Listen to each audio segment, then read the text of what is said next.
ഇസ്ലാമിന്റെ ആവിർഭാവത്തിന് ശേഷം ആ അറേബ്യൻ മണ്ണില് ഒരു ശാസ്ത്രജ്ഞൻ പറഞ്ഞിട്ടുണ്ടോ ശംസീറെ? ഒരു കണ്ടുപിടുത്തം, ഒരു തീപ്പെട്ടിയെങ്കിലും, ഒരു തീപ്പെട്ടി സ്വന്തമായിട്ട്, ഒരു ഓട്ടോറിക്ഷയുടെ എഞ്ചിൻ സ്വന്തമായിട്ട് ഉണ്ടാക്കി. എന്തിന് ടീച്ചറെ ഓട്ടോറിക്ഷയുടെ എഞ്ചിൻ?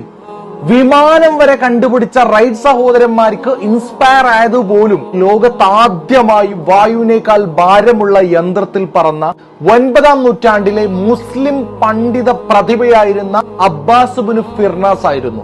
ഇനി ഒരു കണ്ടുപിടുത്തമല്ല, ഇഷ്ടം പോലെ മുസ്ലിം കണ്ടുപിടുത്തങ്ങൾ ഞാൻ ടീച്ചറിന് കാണിച്ചു തരാം. Father of robotics Ismail al Jazari, father of modern optics Ibn al Haytham, father of early modern medicine Ibn Sina, lion of the sea Ahmad Ibn Majid, father of alchemy and father of hydraulic acid Jabir Ibn Hayyan, second teacher after Aristotle al Farabi, father of operative surgery al Zahrawi, father of algebra Muhammad Ibn Musa al Khwarizmi, father of modern geodesy and father of comparative religion and founder of Indology and first ആന്ത്രോപോളജിസ്റ്റായ al ബിറൂനി.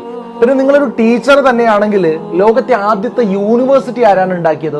ലോകത്തെ ആദ്യത്തെ library, ലോകത്തെ ആദ്യത്തെ hospital, ലോകത്തെ ആദ്യത്തെ കടലാസ് നിർമ്മാണശാല, ഇതെല്ലാം മുസ്ലിമീങ്ങളുടെ സംഭാവനയാണ്. 1200 വർഷം മുമ്പ്, കൃത്യമായി പറഞ്ഞാൽ AD 859 മൊറോക്കോയിലെ ഫിസിൽ ലോകത്തെ ആദ്യത്തെ യൂണിവേഴ്സിറ്റി ഖറാവീൻ എന്ന പേരിൽ ഒരു മുസ്ലിമാണ് സ്ഥാപിക്കുന്നത്.